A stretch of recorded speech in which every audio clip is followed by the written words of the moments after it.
Technology పెరిగిన తర్వాత voice recording వచ్చింది.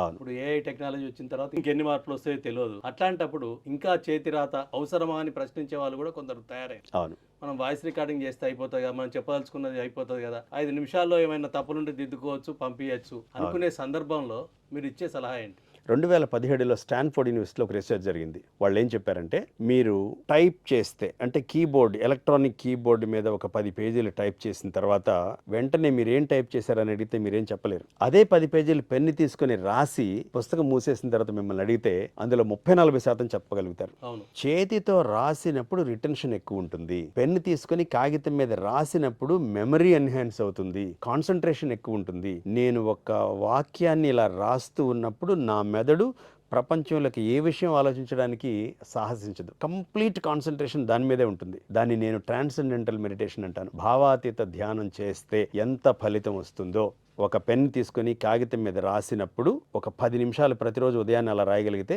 కరెక్ట్గా మెడిటేషన్ చేస్తే వచ్చినంత ఫలితం వస్తుంది. నా గ్యారంటీ, మినిమం గ్యారంటీ నేను ఇస్తున్నాను.